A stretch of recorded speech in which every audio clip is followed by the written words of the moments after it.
What is good, y'all? It's your G-Game, man. It's your boy SmooveGotGame back with another Pittsburgh Pirates rebuild video, baby. So you guys are enjoying the series as always. You already know, show that love and support on the way in. Like, comment, subscribe before we get kicked off, because today we will be trying and attempting to get our way through the end of the season. Yes, we're going to try to wrap up these last 2 months together into one video for us. I mean, obviously, we are 48 and 63, a long way out of the postseason. We're fighting with the Cardinals for like 4th seed in just the division, so we're not looking for a wild card. We're not taking over the division, but we are looking to try to get a better record than we had in year one. If that is possible, I would love to for sure bring that to the team. It's going to take us having to have a couple of good games here back to back if we're going to go ahead and do that, though. As you see, we got games against the Reds, Brewers, Cubs, all that type of stuff, division games going throughout the rest of the season. And here we win the first game of August against the Cardinals, and on what would be our last 3 games against them, winning that first one 4-3 before winning the whole series as a whole 2-1 with a 10-2 victory there in the series finale. And now we're going over to New York. We'll go ahead and simulate forward in that one. We end up winning that game 5-2. So there goes the offense waking up just a little bit here, as I want to see what, increase. 4 runs in the 8th inning, because the scenario actually had us down by 1. Looks like Snyder has 4 RBIs and a home run. So I guess it's not too safe to assume that it's probably a grand slam in that inning. Glad I didn't disrupt it and let them go ahead and do their thing. As Paul Sneeze not getting the dub, but 5 innings, 2 earned is a very good quality start in my eyes. Jackson Wolf coming out for the victory, though. Jose Leclerc for the save. As we have a long ways to go to get to the end of the season. The reason why we want to get to the end is we want to get to the offseason, because I feel like the team is finally starting to adjust enough to where we're going to start being competitive in this year 3 and 4 is where things are really going to start to kind of get different for us. Now, as you can see here, we have a couple of injuries, happening here at the end of the season. Guys going up and down rosters. We're getting ready for the September call-ups, trying to see who at the AA and AAA levels are ready to make their leap up here to the show, possibly. Which, honestly, the call-ups in September are so awkward when you have a losing record. It's like, if you're not, you're getting guys up that can help you make that final push for the postseason. But if you have a losing record, you kind of just bring guys up. As Tamar Johnson is going to go down with a very serious injury there. He's basically missing 6 months, so my dude's out for the rest of the season. So we put him on, obviously, 60-day DL. We're going to bring up Lee Oliver Peregrino, who I plan to bring up anyway during September call-ups. He's hitting over 300 down at the AAA level, really showing out that he deserves to be up here at the roster. So why not get a player lock game in, since he's going to go ahead and be in the starting lineup too, to take over for the rookie Tamar Johnson, and get a player lock here against Colorado. You can see we are 55 and 66, getting closer to 500, but only 3 wins away from tying last year's record. And on the mound to help us out with that would be Jared Jones.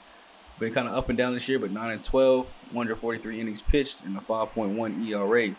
I think if you look at his advanced numbers, though, his FIP, I think, is at 3.4, 3.5. He has really good advanced metrics, just his actual metrics, which shows me my boy ain't getting no defense played behind him. That's a chopper on the ground over to first base. Because here today, we're not focused on Lee Oliver, or we are focused on Lee Oliver. We're not focused on Jared, as we get a 2-run lead here early, and we sent Lee Oliver down.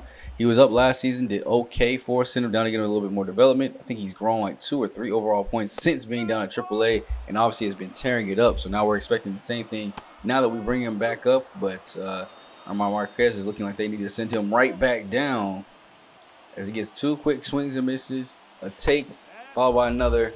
We have an evened up 2-2 count. Runner at second, 2 outs. Ooh, gets the call there on the outside. 4-seamer. Lucky as all can be, as we get one in on the hands. This one's going to go deep in the left field. It's going to get down for a base hit. We're actually going to turn it into 2, maybe even 3, as that rolls all the way up against the wall slowly. We're going in and we slide underneath the tag with ease. Getting those pans dirty for no reason. We probably could have stood up with it. His first hit at the back at the major league level is also his first triple. Now, unfortunately, they weren't able to bring him in, but that is a strong 3-run inning right there to go ahead and get us up 3-0 and give Jared a little bit of cushion that unfortunately didn't last too long. As you can see here, we jump ahead to the bottom of the 8th. The Oliver is now 1 for 3. I've only skipped 1 at bat here for you guys. But we are down right now 6-4, as the Rockies have managed to come on, bounce back. We do have the time run at the plate, though, with Lee Oliver, but he ain't the time run no more. Swing at that slider, looking crazy, corkscrewing into the ground. And there goes Tyler Kinley getting the strikeouts that he needs. Now, thankfully, it looks like we do bounce back and get this dub. As Santander hit a solo home run in the 9th inning to walk it off for us, too, as well. Jackson Wolf getting another victory, 3 to 3rd, no earned. That's the second time I've seen his name pop up for a W, especially in long relief work. And the other one was also against Paul. So rookies are, helping each other out. 12 hits as a squad, 2 for Hayes, Santander, Cruz, Schneider, including that home run by Santander. Now puts him at 31 on the season, 81 RBI. So on his way to that 100 RBI club, as Jerry Jones 5 2/3, 6 runs, but none of them earned. Leo Figueroa had 1 error. I don't even remember causing that error. And it caused all 6 runs to go ahead and score. That is crazy. So didn't get a single earned run from that stat, so you might as well call it a shutout, low-key. I can't believe, how do you, maybe, yeah, we taking a break from the video. Y'all tell me down below, how the heck do you cause 1 error and it causes 6 runs to be unearned? I can call 4. 4 will be my max, but 6 runs unearned off of 1 error is crazy. And there goes another big time injury, man. Pete Alonso, 2 to 3 months down. Of course, we'd be a little bit more sad if we were in the playoff push, but go and rest up for next year, King, because we're going to definitely need it, especially now that we might even have your replacement on roster. We're going to see what happens with Julius Cortez there. If you guys missed out on the draft last video, it was a fantastic draft. So make sure you guys go back and check that one out for your boy. And as you can see here, we ended out the month of August getting swept by Kansas City and the Dodgers to go on a little 9-game losing streak there before finally snapping out a bit, getting a dub. And it's time for September call-ups, in which we'll bring up Joe Fleming to help out the bullpen a little bit. Also looking at potential first baseman since Pete Alonso is hurt. Somebody could technically come up. So we're going to go ahead and go with Aaron Shackelford here. Add him to the 40-man roster. Bring him up. He's got 14 home runs down at that AAA level. Of course, I'm trying to save my young guys because I know there's some other young guys that might even be MLB ready right now, at least to make a little decent impact on the bench. But I'm going to let them have spring. I'm going to let them try to come up here and actually be up here for a minute. So, of course, we're going to make that switch and we put Matt Frazier down as well. Or we moved Nathaniel Church down to go ahead and get everything back within regulations. Here you can see we have 27 to 28 players. So, of course, we're going to have to possibly potentially get one more here. It depends on if they let us do that since we have 2 guys injured. So, technically, we're like 1 guy over. Right now, it looks like 1 guy later. So we go to bring Matt Frazier back up to Major League roster. So we're able to go and finish everything out. And here going into the month of September, same thing we did last year. Let's focus on the minor leagues because they still have a chance to get into the postseason here near the beginning of September. So right now we are down here at AA as Pete Crow Armstrong is now out for 1 to 2 weeks with some injury. So he's going to come back in. But here at AA, these boys are killing it right now. 71-63 record. The base Sox 5-3. They beat us the following day. They beat us again. And in the last game, we finally get our revenge, get that dub. Pete Crow Armstrong is off the bench now, or off of injury now. And before we can see who makes it, we have to finish up the AAA season 2 as well. As the AA team finishes well about midway through the 70 win mark, so not too bad. AAA is at about 80 with still some games left to go, so they could probably finish out about 85 or so. We'll just have to see what they're able to put together against the series against Omaha. That's one thing that is kind of cool about the minors. I mean, 6 games is a long time, but you get your rest day, then you play 6 straight games against the same exact team, which means you're gonna see the same starter at least twice. But here we finally end up in the simulation here. The AAA team did not do enough to go ahead and make the postseason. 82-68, which is a pretty good record, but still not good enough to make the postseason. But the AA team did with their 73 wins. So I want to check on these stats of some of our rookies, our young developers. So Herbert Bill had a great season, +9 contact right, +8 contact left, +7 power left, +4 power rights. He's up to a 72 overall now. When we first drafted him, I actually do have it pulled up here. He was a 66 overall. So my boy went up 6 overall points in just 1 season at AA. That's why I don't even know if I want to just go ahead and stay there, just keep racking up everything, or if it's time to make that move to AAA, which is probably what we end up doing, just moving over to AAA. But maybe even giving me a chance at spring training, either this year or next year. Led the team in runs, hits, home runs with 25 and 89 down in AAA. Yeah, he is definitely or AA. He is definitely ready to go to AAA. My man was hitting way too good. 291 average, only walked 89 times, only struck out 36, which actually is a team lead there. But obviously, you kind of get that with power hitters a lot, especially when his vision's only at 44. And obviously, we're working more so on his defense. So it could be a potential DH option at the major league level if he's able to make it up successfully with these stats and keep producing. You see Josh Worth down a little bit lower too as well. A couple spots down. This is just like the hit category that we're sorted by. So Sammy's on there, Jackson on there, Mitch is on there. With Josh Worth, 61 overall, +2 to his contact left, +6 to his power left. So that's like some good boost there. Defense actually getting a ton of boosts, +2 and +4s. 230 on his average though, 8 home runs, 43 RBIs, back at 230. I'd say he definitely probably needs another season at AA. And last but not least, the AA last edition here, Jeffrey Corson, who we might have found his replacement too as well, as phenomenal growth. He's up to a 57 overall from a 54, still a B potential guy. So has a chance to get this defense up. But we'll only get to go ahead and do that, next season. 330 average, 411 on base, 497 slugging. That's really intriguing because he's not a guy with a ton of speed. So to be able to get on base that well, that often, I think this could potentially be maybe like a leadoff guy for us, possibly, when he does actually finally end up making it to the show. And then if we look at the pitchers, the only one we're really worried about here is Anthony Bergerian. He went 1 for 2 this season, saw some development boost from it, up to a 59 overall now. 4 saves, 4 blown though. 36 innings and 25 hits and 13 earned runs. That's not too bad. At least it's a lot less than just a hit or a run an inning. And then our closer, Alexis Santos, lefty, 74 overall. He's jumped up a whole bunch of points. So I think he came in at 71, 35 saves out of 40 opportunities, 1.35 ERA, 0.92 whip. I think he's ready for AAA as well. And then we actually, speaking of AAA, we'll go check on the pitchers here. Johan Oviedo, in his time back in the starting rotation, has loved it. Obviously didn't start any games here at the major league level. 2 and 3, a 4.47 ERA in the 22 games he had to play with us. But if you look at his AAA stats, my man was balling all season, just like some of our bats have. Drew Jones, 117 on his hits, 14 home runs, batted 247 there on the average, or 257 on the average. 50 RBIs, 21 stolen bases. He was really kind of doing it all. He was hitting home runs. He was trying to hit for average when he wasn't hitting home runs. He was stealing bags when he actually was getting on base. He got 14 home runs out of those 100 hits. That's a pretty crazy ratio. Now, of course, we have other rookies here at AAA, the numbers we want to look at and stuff like that. And of course, we have Chase Bowen, Jackson Glenn. Both those guys had some pretty solid numbers there for us. We're starting here by our hits, 131 is what it took to beat on the team.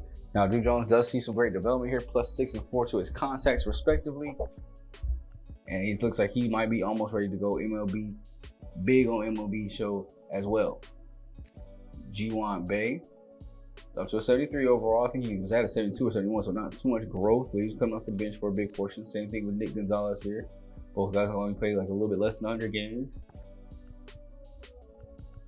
Now, of course, we got to go and check out this AA postseason to see what these boys are able to do. I think they took the L last year. I don't think they won the AA crown last season, so we'll definitely have to see if we're able to go ahead and pick this one up as we go into game 4 here. We're going to take it 3-1. It's going to take it to game 5, and game 5 actually falls in on the Major League team's last game of the year. So we managed to get up to 72 and 89 now. We lost the series to the Reds, but took one, swept Oakland, lost the series to the Cubs, lost the series to the Rays. Both of them got one. Beat Milwaukee in a series, including a 5-game winning streak that picked up the first 2 games against the White Sox before losing back-to-back games in AZ. Split the series lose the series to AZ, and so far right now we're splitting with San Diego as we come into this last game, and it's on the road, so we get to go to the beautiful sunny city of San Diego to go ahead and try to get a dub here. So if you guys think that we're going to be able to pull it off, let me know down below in the comment section. And the one thing I didn't notice about this whole week, it looks like we weren't scoring runs that much. 1 run, 1. I mean, we scored 6 in the dub, but 0, 2, 2. I mean, that's not a good week. That's about 12 runs in a week. That's less than 2 runs every day that you play. Got to get more people running the plate than that, especially if we're leaving guys on. That's where it really gets frustrating. If we're just not getting hits, okay. But if guys are getting on and we're still not scoring, that means that clutch rating got to go up.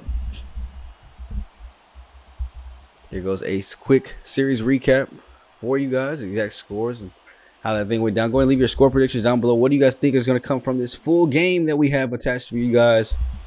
As on the mound, we'll be facing Michael King. I'm pretty sure it was a reliever with the Yankees, so I don't know when he made that transition to starter. There's a lot of guys doing that, and Jordan Hicks on our team is doing that. I think it really just comes down to being a long reliever with starting pitcher energy. They kind of just throw you in there, especially if somebody's struggling. But Jared Trillio here, batting 268, 60 home runs, which is, I think he said it was a career high for him. As we're here in the bottom of the first, didn't get a chance to reset my lineup after Pete Crow got uninjured, so he's been kind of sitting out here recently. Whether that's good or bad, I don't know. But What I do know is Jared Trillius hit this ball into the gap. It's going deep back in center field, and it'll be gloved in.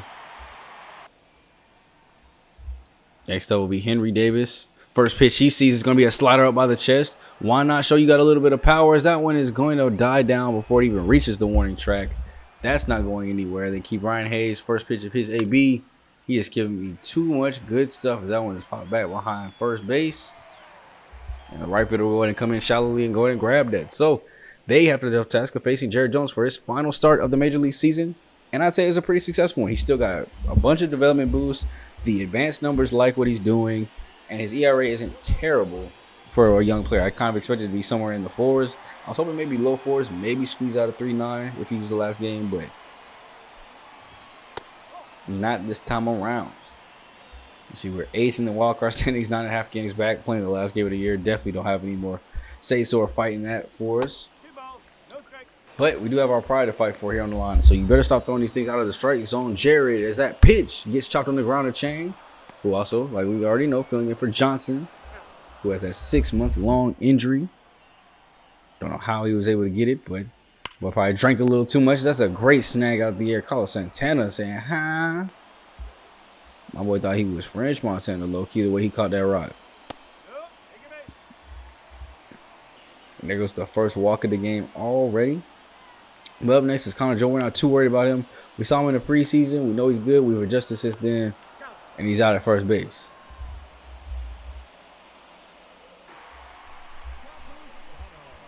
And then we're going to keep staying with the pitching here. Going up to the bottom of the second. Jared Jones is looking kind of strong. That's going to get down the line. Actually rolls up against the bat. They're going to call that fair. I thought for a second he had rolled foul. They actually end up calling that one fair. So it goes up the line of scrimmage. It goes down the baseline. We're able to go ahead and get in and only hold into a double. But if that had been somebody with speed, that could have easily been a triple. We got to, I guess, pay more attention to the bag. It kind of blended in, so I couldn't tell where that thing had went. But it is a rule. If it touches that bag at all, it is still considered a hit, as that ball is going to definitely be one off the wall. Santander's going to have to get this thing quickly to avoid a trip. And he'll do just that, thankfully, but not before the damage is done and the Padres pick up a 1-0 lead. Leaving it up to JD Martinez, batting .258 this season, to go up against Jared Jones and make that average go up a little bit higher. That's a base up the middle. Triller's going to have to come in firing. He throws it to the plate. That is going to be on a rope, but not in time.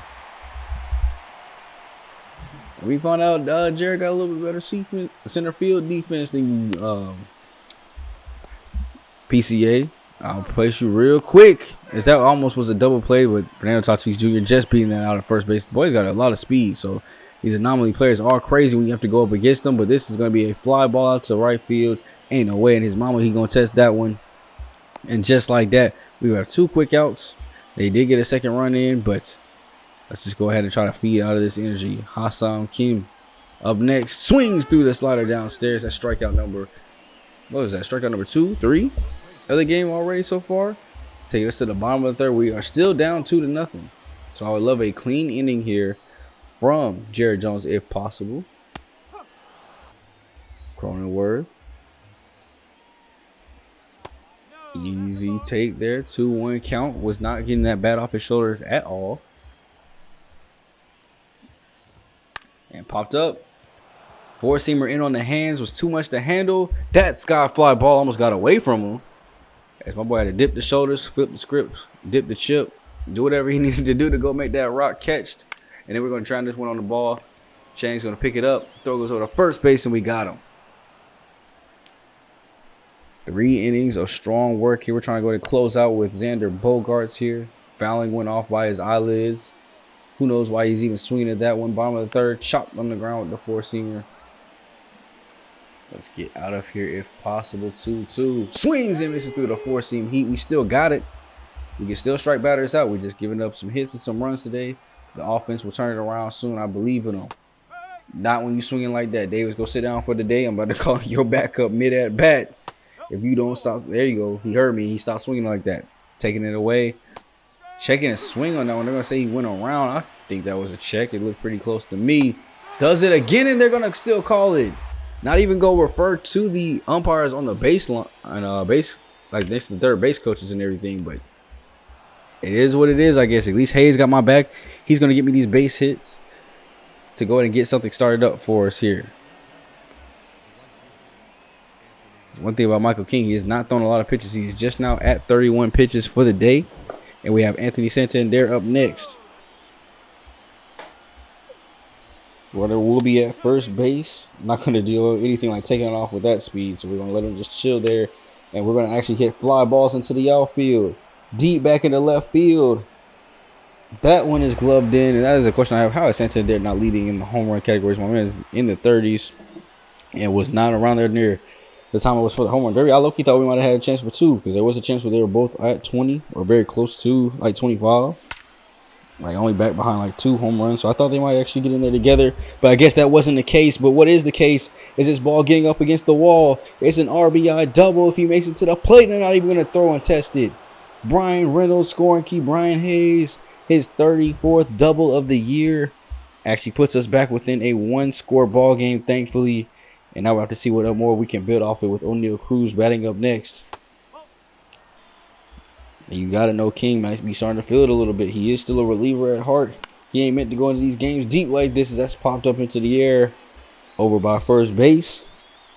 Or caught by the second baseman.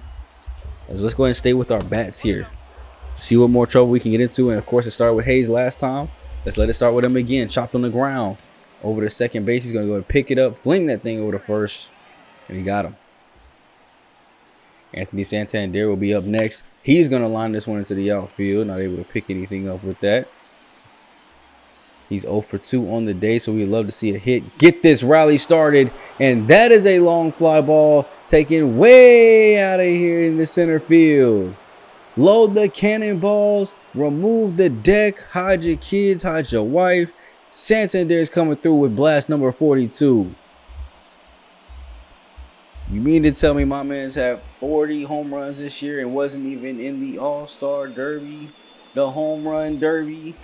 Did you just see how far that ball got cranked to dead center field? Look at the stroke. Look at the stride. Look at the swing. That looks like a whole face, boy. That looks like a Game Boy character. that backdrop looks like a Game Boy character for real. Hold on now. Brian Reynolds taking one off the shoulder blade, and oh, they lucky I don't got to charge the mount button. How you gonna do that right after a home run too? That definitely is sending a message. Let me know in a situation like that. Y'all coming out of the dugout to go fight? Me personally, I feel like I got to. Like you hit my teammate for something I did. You gonna try me with that? Is that swung on over the top? Is O'Neal Cruz not able to advance the runner at all? It should leave it up to Carlos Santana 0 for 2 on the day. Huh? It's a fly ball. Is it gonna be caught? Yes, it is, dog. Ooh, those are kind of bars though. But that French Montana got to me real quick. I got to slow things down as we go back to Jared Jones. Finally getting some quiet innings here as we go all the way to the top of the 6th, where they've kept the bats kind of cold here, but he is starting to get tired. Closing in on 80 pitches here for the day. And that's going to be a ball that gets down in the gap. That's going to be easily gone through, but Santander will cut it off for saving a double from happening on that play. That one did not roll fast enough to get past him. And at least it's just a base hit. We can kind of work with that. A double play puts us right back in a good position. So 2-2. Let's go to that sinker, and it's too low. Not able to make anything shake here. And then gets a fastball on the ground that could have been it if Chang within his right depth. If we didn't have double play depth and he was just at normal position, he would have been able to grab that and most likely get a double play out of it. Ground ball over to second. 4-6-3 double play. I told you guys all it was one good pitch and we were going to be okay. Now it's Luis Campano. We need you to strike out, my boy. 0-1 count here. Jared Jones. Fouled off. Good work. So 0-2 count. Coming right back at Lewis. Doesn't get the call in the inside corner. I feel like you got to give it to him the way he's been pitching here today. And when you don't get the call, you're one more mistake away from giving up the hit. And that's exactly what happens here. It's an RBI base hit for Lewis. And now they are back with the lead 3-2.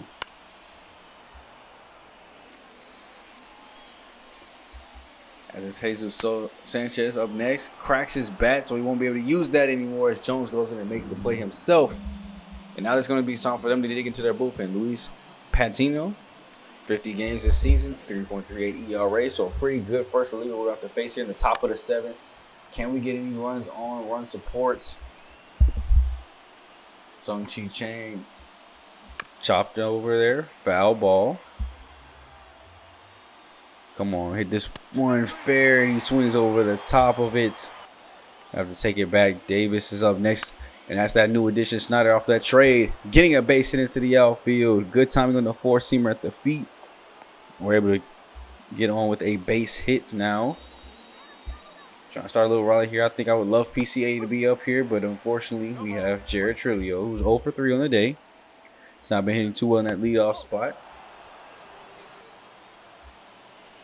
Pitch number 10 coming in will be a fly ball out to right field. That's going to be an easy gloved-in catch. All you have to do is hang back just a little bit. And because of that, we are now able to go ahead and go up with 2 outs. Bring in Henry Davis. I don't know how that was caught in foul territory, but because of that, they're going to bring in Robert Suarez, another good reliever. This is why they are postseason caliber. They have good relievers actually coming in. 2 ERAs, 1 ERA, with multiple games, not just early in the season or very low outings. When you get like that, get our bullpen up if possible, but this year is not the year. Santander swings over the top of that circle change, goes down 0-2 quickly, and Suarez hits him with that high. He gets the call on the hands, and he's going to have to go sit this thing down. Brian Reynolds will be up next. Lines this one out to center field. This was going back near the gap. It'll get down and bounce out. It'll hit up against the wall, but not going to be slow enough to be a triple. Instead, it'll just be a double for him. Leading up to O'Neal Cruz coming in next with that tying run, only 180 feet away. High heat. He was not able to do anything with it, so he goes back to that circle change. Yeah, I throw that bat too. He had you looking frustrated. Just looking plain silly. As we go ahead and jump into this bottom of the 8th. We want to check in with our pitcher. We brought in Hobie Milner, another mid-season trade acquisition who's been playing great for us all year. He's one of our relievers that has that 2-1 ERA. And right now I need him to go ahead and shut yet another door. He pitched great in the bottom of the 7th. Right here in the 8th, I need him to go ahead and get us out of here possibly with us still only being down 1 if he can. But immediately gets the out, hits a batter, and now has to face Xander Bogaerts with a runner at first and only 1 out here, chopped on the ground. Thought that could have been the double play possibly. Chop, there it is. Cruz, Chang, got him at first base. Great work to move the ball around. Carlos Santana making the play, but not before they bring the closer out. You see the long jog out. They're trying to slam the door. We didn't even get no breakdown of what his stats was, but Aniel De Los Santos is 3rd in the league in saves with 45, tied with Jose Alvarado. But up there in closers, and obviously it's easy to be up there when you're getting a lot of save opportunities because your team's winning. Otherwise, I think ours will be up there too, but he's got to face 7, 8, and 9 to get this victory today, and the first thing he'll do is strike out Carlos Santana. Next is Sung-Chi Chang, the rookie. I don't know if he knows what he got himself into, but right now he looks like he got himself into a very good hitter's count. 3-1. Swings over top of the circle change. I see it. I like the vision. Just needs to go a little early, commit to it. Full count, 3-2. That's going to be high heat that he swings through. Just barely missed it. And then it's up to Davis to keep the rally going. Of course, he's going to sky this one out to center field. As long as he makes the play, this ball game will be over, and it will go just that way.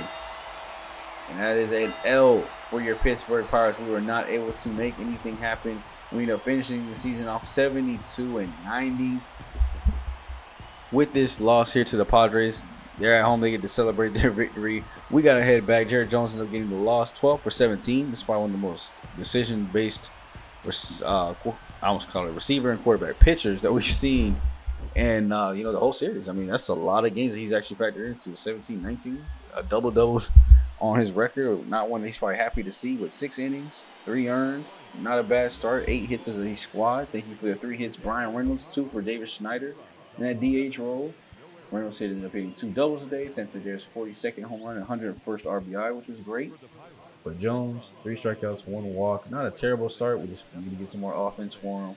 If we just got a couple more runs, then we gotta win this game. But it is what it is. So the AA team finishes their playoff series, and they're going to go to their finals. We're already done with our regular season, so let's go ahead and check in on these stats real quick before they disappear. Santander led us in runs with 84. Ramos led us in hits with 160. Had 3 guys in total over 150, which is great. 42 runs for Santander. Pete got finished with 30 before going out for the season. 26 for Cruz and 24 for Davis. So still got 4 guys now, which is exactly what I envisioned. 4 guys hitting over 20 home runs, which is great. And Cruz actually is having a career year for his home runs and his RBIs right now. This is the best he's ever done in his career. Still only batting 241, so hopefully that goes up a little bit. And kind of the same thing for Henry Davis here. Both of those numbers went up for him too as well. So those 2 boys having career years, trying to earn that contract and next money. Average, Davis Snyder ended up finishing with that 316. Most of these boosts obviously weren't with us, but glad he's at least up to a 79. Could be very serviceable. Tamar Johnson batted 285 before getting hurt. 11 homers, 49 RBIs, 353 on base. So shout out to his numbers before he left. And then slugging Santander 0.53. That's pretty good too. And then we look over here at the errors, which is what I really wanted to look at. 16 for Ronald Cruz, so that's obviously a career high. You know, last year he ended up having, I think it was 25. Yeah, last year he ended up having 25. So a little bit more improved this year. And then our war leader, Henry Davis, has a 5.1. Tamar Johnson, the rookie, a 3.7. And Pete Crow somehow with a 3.6, despite not playing like too strong. And then ISO, from what I've heard, anything over 200 is good here. So we have 5 guys doing good. 255 by Santander is great. And then pitching, we had 2 guys pitch over 100 innings, Mitch and Marco. So shout out to those boys, as Marco ended up with 15 wins, leading the way on the squad. Jose Leclerc, 36 saves in 40 opportunities. So like I said, if he had more opportunities, could have been better. But we'll take it here for now. Next year's going to be big for us. Strikeouts, 185 for Jared Jones leading the way, and then 184 for Mitch Keller. So Jared might really be a strikeout guy for real, as we only end up finishing with, looks like 6 people. They end up finishing below a 4 ERA, so I'll take that in a pretty rich gap between the 3.86 and the 4.47. So almost a whole extra earned run between those 2 targets. But that's the same target I would have for my starting pitchers if I was one, or if I was actually a legit coach. I would want that ERA to be below 4 for everybody except for maybe one person would get a pass. But if the whole team doing it, gotta blow it up and start over. Gotta blow that whole thing up and start over. So we go to my favorite stat here, Mitch Keller, 20. And so is Marco with 20 quality starts. Only difference is Marco did it in 1 less. Jared Jones, 14 for 33. Paul, 6 for 20. And then Jordan Hicks, 4 for 17 as well. So we had a lot of good guys start up here. I think Wolf did too as well. I don't see his name here. I could have sworn Jackson Wolf started a couple games for a little bit. Hits allowed, Mitch Keller is 210. Aaron Jones is 201. And then the war leaders got Mitch Keller, 3.7. Marco 2.4. So these guys are like light years behind them. That we need to go ahead and go check on the league leaders. See if we just have anybody here listed on this list. Let me know down below if you guys see any of your favorite players, teams. As you see, Santander, they're 5th in home runs right now, 42 of them things. Obviously, Joe Fallo got hurt. Otherwise, he'd probably be in the top 5. But yeah, we'll basically kind of end up and wrap up the video here, man. Like, let's go over these end of the season awards, stats. Let me know if you see your favorite team, favorite players. Let me know if you see an award that you think somebody got snubbed on. It's complete games. Jared Jones gets that one all by himself with 4. Almost had the MLB lead as Garrett Cole at 5. Yeah, not too many, obviously, hard work coming towards a team that's this bad. Mitch Keller ended up finishing 6th in pitching WAR with 3.7, which is great. 5.1 is anywhere on that list of batter XP, or not batter XP, but batter. What's it called? WAR. I don't know why. Sometimes I just be blinking on the title of these statistics and everything. But now we're moving over to the AL side really quick. See if there's any noticeable names here. I mean, obviously, Jordan Alvarez with the Astros, Johan Duran, Andrew Bush, Garrett Cole. I feel like these are all pretty common names of people that you would normally see win awards, even still in this later part of their career. Maybe Cole Irvin, and it would be a little bit different, but not different than a Rookie of the Year candidate. It's Tamar Johnson goes in and takes that one. Shohei Ohtani back-to-back MVPs and actually wins the CY Young this time, which is actually crazy. 22-6 is wild. Freddie Freeman gets the batting title over Mookie Betts this year. Reliever of the year is Raisel Iglesias. Tamar Johnson getting Rookie of the Year, batting 285, 11 homers, 49 RBIs, despite Andy Pages being right there, 1 more home run than me. one more RBI list and hitting our average list. So that's 2 out of 3 categories and just what we can see and not all the factors. So I think they made the right decision with giving it to my boy. Really surprised by the season he had. Henry Davis finished 3rd for Gold Glove for a catcher. But really proud of the season he had. I did not think it would be this good for him. Hayes finishing 3rd for Gold Glove for 3rd baseman, finally giving up that record to somebody else. And then Brian Reynolds trying to get that Gold Glove in the outfield. Number 3 for left field, but not ranked on any of the other ones. And then, of course, you've got your Silver Sluggers and everything like that. So, as we clear our way through the National League side, Anthony Santander actually was Silver Slugger for an outfielder. Good for him. Actually able to pick that up. And, of course, we got to wait to the postseason to see the postseason MVP, the World Series MVP. So, we will not be going through the entirety of the postseason in this episode. I think I do want to start out kind of how we did last time with a watched game. Maybe a little bit more highlighty. I probably showed a little too much, but definitely a watch game to kind of get through at least the championship to see who is going to win this World Series this season. We're going to try to either to keep track of it or, at least add some more excitement to the offseason so it's not just solo moves. And then offseason too, we're always in a weird spot where we have a lot of our talent young, not a whole lot that I want to go in free agency and get. But here's some team rankings. We finished 17th in batting average as a team, batting .259. Which I guess is pretty solid, obviously, with league average. Runs scored, though, we're at 18th, 699, so kind of got to pick it up. We got the average, we got the ability to get on base, just not bring everybody around from on base. Hits, we ended up finishing up at 18th with 1,438, so even though we're on halfway point, definitely on the bottom half of the halfway point. Barely scraping by us in doubles, though, 11. There we go. Now we're finally starting to see some growth, tied for 11th in triples, homers. I would have thought we'd been higher than 16th with a guy that hit 40 and a guy that hit 30, but I guess the rest of the team needs more power. As you see, some guys over there hitting 700 of them things. Stealing, obviously not too worried about. Let's get over to the pitching stats if possible. Your slugging percentage, we ended up finishing, 14th, 431. I will definitely take that. On base percentage here, looks like we finished at 19th. Batting .321, okay. Now it's time to go ahead and get into the pitching stats. I mean, we know how many errors we committed. Let's just go ahead and get into the pitching stats here. Fielding percentage, 20th with a 98.7%. Most of that we've been doing with O'Neal, but ERA finished 23rd with 4.35. That is definitely the weakness of the team. It's definitely got to be our pitching, and more prevalently, like our bullpen. Being able to hold leads when we finally get it to them, being able to keep the game low and close scoring while we're trying to build the lead back, and not feeling demoralized and stuff like that. We got to get better with our bullpen, and that might be the only thing that we constantly go out to free agency to go get. It's just more bullpen help. As usual, we finished tied for 23rd with the best record in the league. Barely avoided elimination and won almost 14 more games than last year. So in 1 year, we improved by plus 14 in our win total, which I feel like is pretty impressive. I feel like you don't see that too often, especially for a non-playoff team. But we didn't play good at home. 36-45, 36-45 on the road, 31-40 during the day. Yeah, we just got our butts kicked all day long. But shout out to the Dodgers, Padres, Braves, Cubs for all making it into the postseason. You can see here, you got the Red Sox, Orioles, the Twins also are there. Then the Astros, Rangers, and Mariners are rounding out the AL sides. The Astros actually finished with 100 wins, so shout out to them once again. But we'll go back down to AA to see if they can go and finish up their postseason journey here.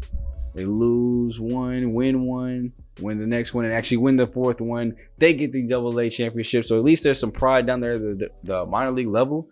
Our guys are actually down there balling. A lot of them are C's and D potentials too, so that's kind of hard to just justify bringing them up. But as you can see here, we're going to go ahead and watch the Cubs' point of view after they beat Cincinnati in 3. Looks like they beat Philadelphia in 4. And then on the other side, you got the Dodgers beating Atlanta in 4. Atlanta beating the Padres with a sweep. Rangers beating Seattle with a sweep. Minnesota beating Boston with a sweep. And right now, everybody's tied at 2-2 over there. So that's why you can't just sweep everybody. Because then y'all going to get somebody to even, and it's going to be tough sailing. So here with the Cubs, they ended up, it looks like, losing here to the Dodgers in 6, while on the other side, the Rangers actually ended up winning in 7 against Minnesota. Interesting. So we have a Texas Ranger, Los Angeles Dodgers World Series set to go and kick off in the next video, man. If you guys are ready for that and you want to see how that game turns out, please do not hit the video with a like, comment, and subscribe for your boy. I'm going to get out there for the day, man. That does it for another year to another great season. Year 2 in the books. Let's go into an off season where we can finally build a couple more key pieces. I want a good spring training where I can kind of really evaluate some of this young talent, see where they are. We're going to let those two that I told you that are MLB ready, they're going to be at spring.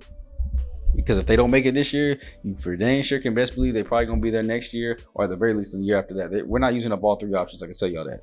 They're going to pan out one of these next 3 years. We have these other two guys, big name guys, on contract for year 2. So this upcoming year and the year afterwards with that player option on that year afterwards. So hopefully decide to keep it and stay with the squad. But we have a lot of big things coming up. I think this team is about to start turning around. We're about to see postseason gameplay too as well. So I'll catch you guys in the next one. It's me, boy SGG, aka GM Smooth, aka SmooveGotGame. And I'll catch you guys in the next Pittsburgh Pirates rebuild video, baby. I'm gone. Later.